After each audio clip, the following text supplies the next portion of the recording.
ibig sabihin, you are providing something emotionally, mentally. Di ba? Brad, maraming ganyan lalaki. Baliw. I think kaya mo pinili yan, wala kang ganong options. I'm open to date anyone, but you are close to date me. I'll challenge you.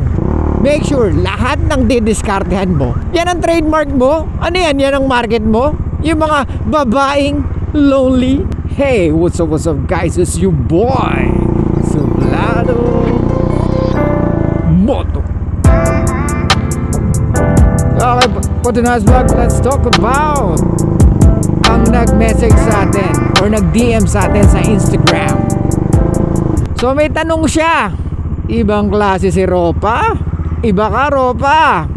Okay, so meron daw siyang ka-workmate or ka-office mate, kasamahan niya sa trabaho yung EA, na may boyfriend na 7 years. Pero pine-flirt, niloko. Why bro? Bro, wag ganun, 7 years eh. Bro, in a relationship yung babae. Guys, hindi ako believe sa mga lalaki na dumidiskarte ng may jowa. You know why? Kasi sabi nga nila, di ba, ang manok daw madaling mahuli pag nakatali. Tama? Doon pa lang sablay na eh. Ano yung kinasablay doon? May problema sila ng boyfriend niya, for sure. Or maybe wala nang ganong init.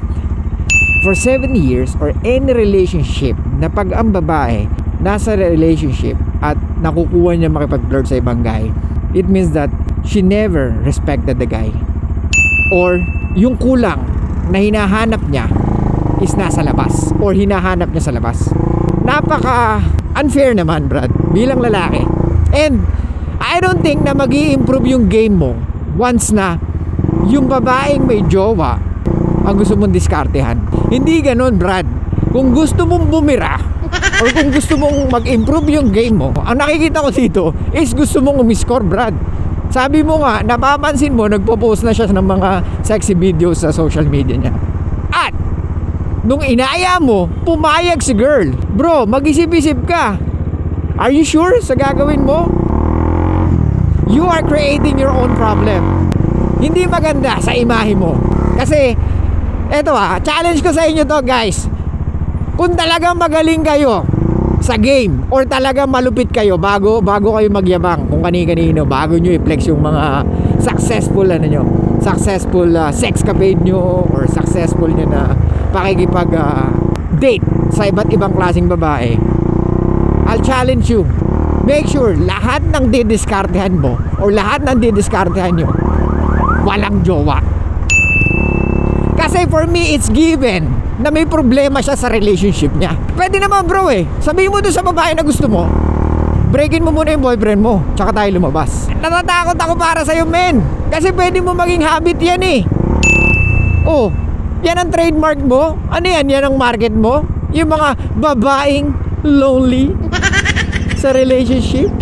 Ikaw ang knight in shining armor. Hindi ka bilib-bilib yung ganun, Brad. Ang kabilib-bilib, yung mga babae na single at nakukonvince mo sila makipag-date sa'yo.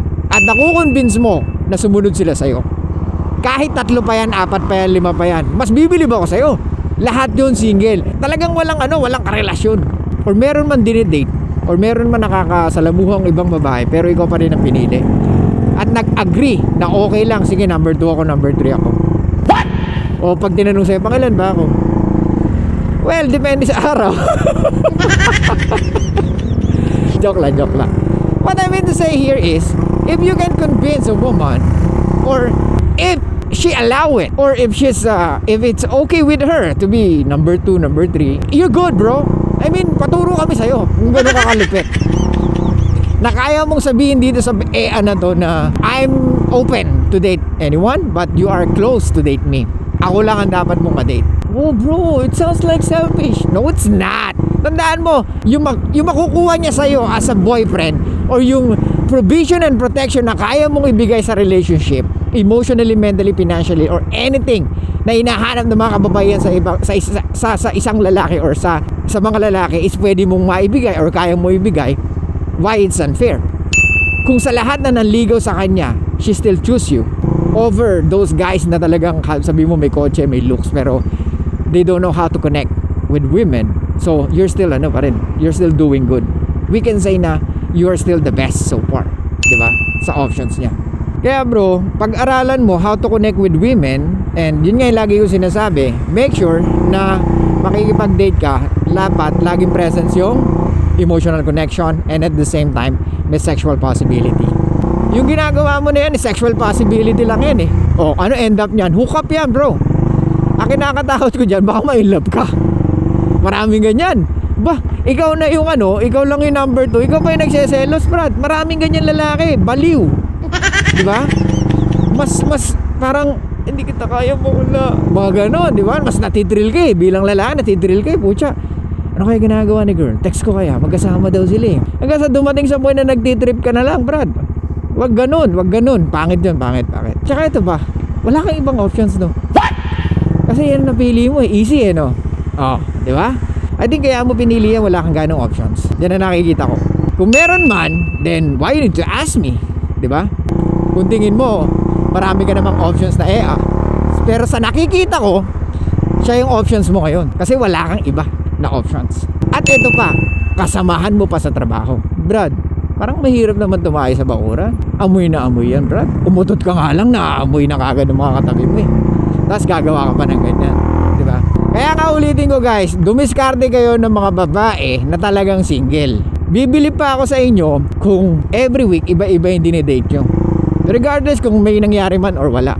Yung makonvince nyo siya na sumama sa inyo, it's a good sign na you are good in communicating. You are good with convincing a woman to go out with you. Diba? Ibig sabihin you are providing something. Ibig sabihin you check most of the boxes na hinahanap nila.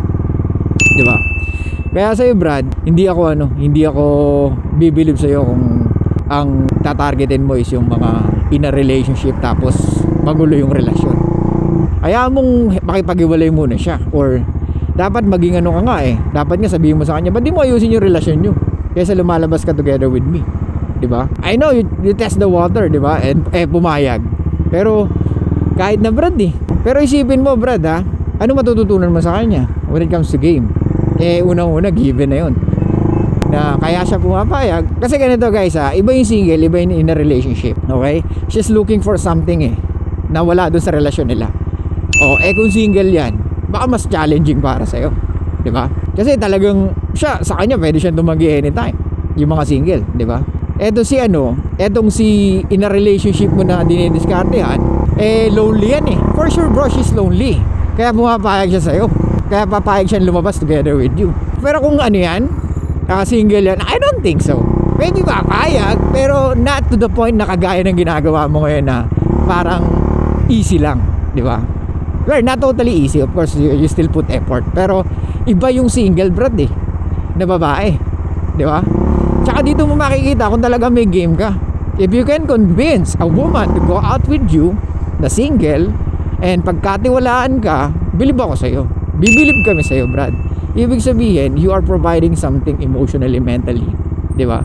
Ibig sabihin, alam mo yung game. Di ba? It means that you are doing something good. Okay? So, Brad, tigil mo yan. Wag, ha? Pero, I don't know. Hindi ko naman makikita ko ano yung gagawin mo. Pero, that's the best way I can say. That's the best payo na maibibigay ko. Okay? So, lang guys. Thank you so much. I'll see you guys next time. And bye-bye. Kailan pa gagawin tong daan na to? Grabe, kumakain ng alikabok. Show love and peace out.